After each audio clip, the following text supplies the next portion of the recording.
जय श्री कृष्ण दोस्तों, स्वागत है आपका एक बार फिर से आपके अपने चैनल ज्ञान अलोंग विद भक्ति के साथ, जहां मिलते हैं आपको ज्ञानवर्धक स्पिरिचुअल और मोटिवेशनल वीडियोस।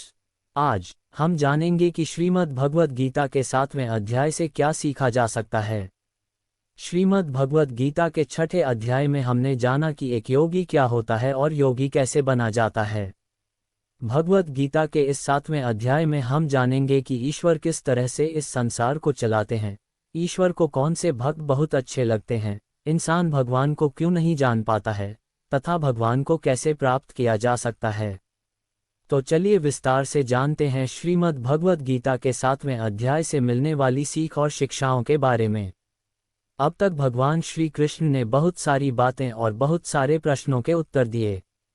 उन्होंने समझाया कि मुझ तक पहुंचने के 2 रास्ते हैं, ज्ञान योग तथा निष्काम कर्म योग।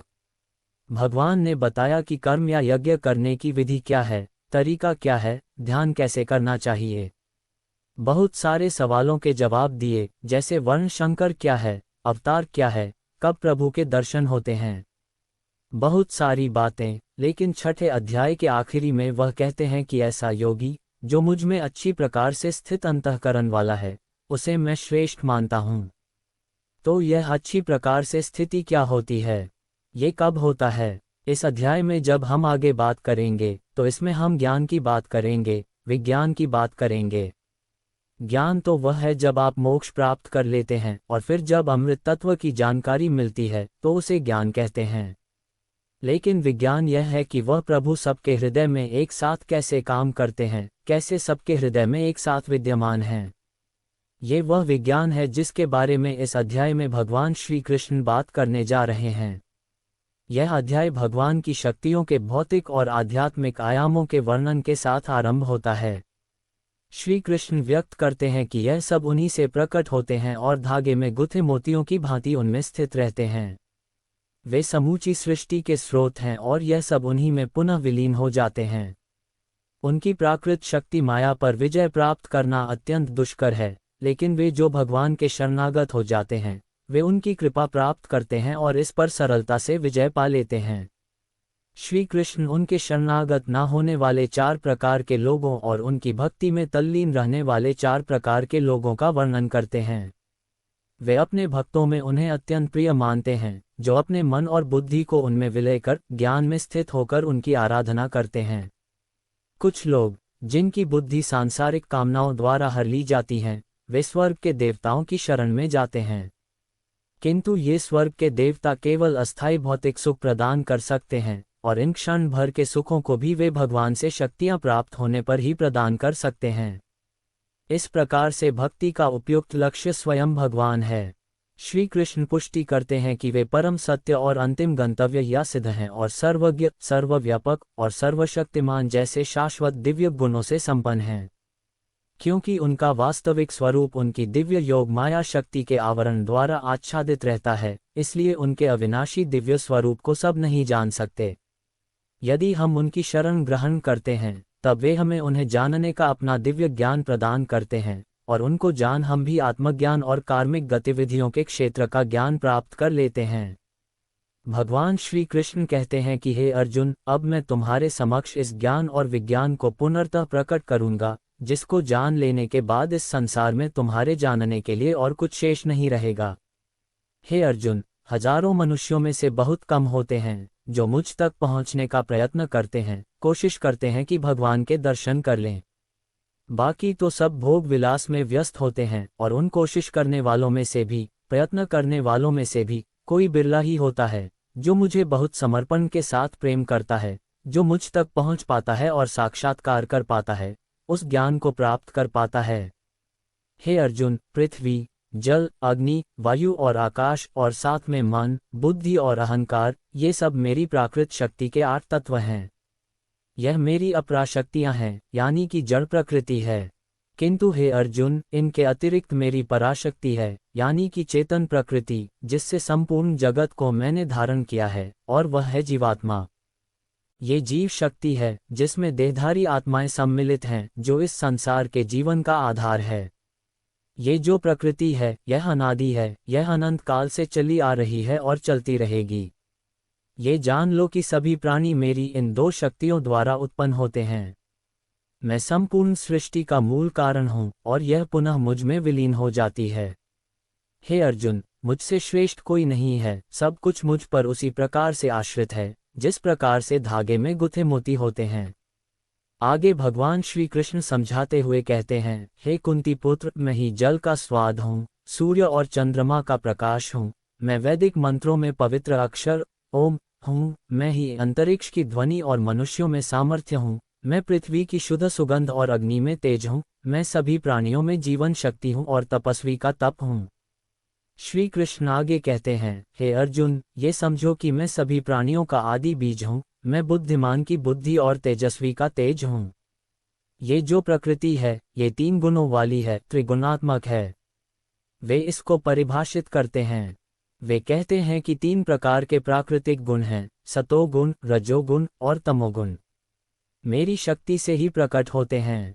ये सब मुझ में है, लेकिन मैं इनसे परे हूँ। माया के इन 3 गुणों से यह जो सारा जगत है, ये जो सृष्टि है, यह मोहित हो रही है। इसलिए लोग मुझे समझ नहीं पाते, क्योंकि मैं इन तीनों गुणों से त्रिगुणात्मक प्रकृति से ऊपर हूँ। श्री कृष्ण इस अध्याय में ज्ञान की भी बात करते हैं, विज्ञान की भी बात करते हैं। वे कहते हैं कि प्रकृति के 3 गुणों से युक्त मेरी दैवीय शक्ति माया से पार पाना अत्यंत कठिन है, किंतु जो मेरे शरणागत हो जाते हैं, वे इसे सरलता से पार कर जाते हैं। माया जाल में फंसे हुए मूर्ख लोग मेरी शरण में नहीं आ पाते हैं। हे कुंती पुत्र, 4 प्रकार के लोग मेरी शरण ग्रहण नहीं करते। वे जो ज्ञान से वंचित हैं, वे जो अपनी निकृष्ट प्रवृत्ति के कारण मुझे जानने में समर्थ होकर भी आलस्य के अधीन होकर मुझे जानने का प्रयास नहीं करते, वे जिनकी बुद्धि भ्रमित है, और वे जो आसुरी प्रवृत्ति के हैं। हे भर्तश्रेष्ठ अर्जुन, 4 प्रकार के पवित्र लोग मेरी भक्ति में लीन रहते हैं। कोई दुख और संकट में याद करने वाला, कोई ज्ञान की जिज्ञासा रखने वाला अर्थात मुझे जानने की इच्छा रखने वाला जिज्ञासु, कोई संसार के स्वामित्व की अभिलाषा रखने वाला, और कोई जो पहले से ही मुझे जानने वाला, परम ज्ञान में स्थित ज्ञानी। इनमें से मैं उन्हें श्रेष्ठ मानता हूँ जो ज्ञानयुक्त होकर मेरी आराधना करते हैं, मुझे भजते हैं और दृढ़तापूर्वक अनन्य भाव से मेरे प्रति समर्पित होते हैं। मैं उन्हें बहुत प्रिय हूँ और वे मुझे अत्यंत प्रिय हैं। ये चारों ही तरह के भक्त दयावान होते हैं, लेकिन ज्ञानी पुरुष तो मानो जैसे मेरा ही रूप हो। और ज्ञानियों में भी जो व्यक्ति मुझे बहुत सारे जन्मों से मानता आया है, वह मृत्यु के पश्चात मुझ में ही जाता है। मित्रों, मुक्ति और भोग दोनों ही भगवान से मिलते हैं। तो फिर सभी को एकमात्र परमात्मा का भजन करना चाहिए, ध्यान करना चाहिए। फिर भी लोग इधर उधर क्यों भटकते हैं? इस प्रश्न को यहाँ 7वें अध्याय में भगवान श्री कृष्ण लेते हैं और वह स्पष्ट करते हैं कि आप जहाँ जहाँ जा रहे हैं, वहाँ वह तो है, लेकिन वह तरीका, वह विधि सही नहीं है। भगवान कह रहे हैं कि कामनाओं ने, यानी कि इच्छाओं ने जिनके दिमाग को हर लिया है, वे मुझसे भिन्न जो बाकी के देवता हैं, उनके लिए जो नियम बने हैं, उनकी शरण में चले जाते हैं। जो भक्त अपनी किसी इच्छा पूर्ति के लिए जिस जिस देवता के स्वरूप को जिस श्रद्धा के साथ में पूजना चाहता है, मैं उसी देवता के प्रति उसकी श्रद्धा को स्थिर कर देता हूँ और वह भक्त उन्हीं देवताओं को प्राप्त हो जाते हैं। लेकिन ये फल ज्यादा समय तक नहीं चलता, और अगर कोई भक्त किसी भी प्रकार से मेरी ही पूजा करता है, तो उसे मैं अपना ही बना लेता हूँ। जो मूर्ख मुझे जन्म लेने और मरने वाला मानते हैं, वे मुझे प्राप्त नहीं कर पाते। मैं भूतकाल, वर्तमान और भविष्य को पूरा जानता हूँ, जबकि श्रद्धारहित लोग मुझे भी नहीं जान पाते। आखिर कोई भगवान को क्यों नहीं जान पाता? इस पर श्री कृष्ण कहते हैं कि हे अर्जुन, हे भरतवंशी, इच्छा और द्वेष से संसार के जितने मनुष्य या प्राणी हैं, नर नारी हैं, सब मोह को प्राप्त हो रहे हैं, इसलिए वे मुझे नहीं जान पाते। तो क्या कोई भगवान को जान नहीं पाएगा?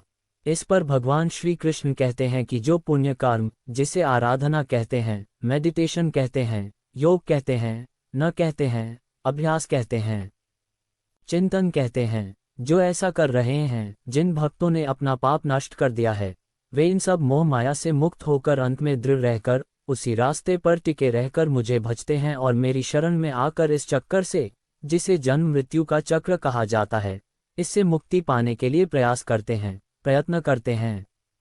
जो भक्त इस सांसारिक मोह और माया को छोड़कर श्रेष्ठ कर्मों का आचरण करके मेरी भक्ति करते हैं, वे इस मृत्यु से मुक्त होकर मुझ में ही समा जाते हैं। तो दोस्तों, आज के समय के हिसाब से इस अध्याय का मतलब आप इस तरह से निकाल सकते हैं कि जब आप अपने जीवन में कोई लक्ष्य निर्धारित करते हैं, तो आप समय बीतने के साथ साथ अपने लक्ष्य को भूलने लगते हैं, क्योंकि हमारे जीवन में भटकाव बहुत सारे होते हैं। जैसा कि श्री कृष्ण ने बताया कि माया जाल में फंसा हुआ व्यक्ति भगवान को भूल जाता है, ठीक वैसे ही कई बार बहुत मेहनत करने वाला व्यक्ति भी राह से भटक जाता है और सोचने लगता है कि यह लक्ष्य आदि सब बेकार है, जिंदगी के मजे लो, कल को पता नहीं मैं रहूं या ना रहूं। और इस तरह के लोगों को श्रीमद् भगवद गीता में मूर्ख कहा गया है, जो इतना भी नहीं जानते कि जीवन के ये भटकाव तो खुद मेहनत करने वालों को आजमाते हैं। या तो इंसान उसमें उलझ कर रह जाएगा या इसको पार कर जाएगा। और इस तरह से लगातार बिना भटके जो कठोर परिश्रम करता है, उसी को जीवन में सफलता मिलती है। दोस्तों, मैं आशा करता हूं कि आपने इस वीडियो से बहुत कुछ सीखने को मिला होगा। वीडियो को लाइक और शेयर करके कमेंट में जय श्री राधे कृष्ण लिखना ना भूलें। और ऐसे ही ज्ञानवर्धक वीडियो पाने के लिए हमारे चैनल को सब्सक्राइब करके बेल आइकन जरूर दबा दें। मिलते हैं जल्द एक नए वीडियो के साथ, तब तक के लिए खुश रहे, प्रसन्न रहे और अपने माता पिता का ख्याल रखे। जय श्री राधे कृष्णा। राधे राधे।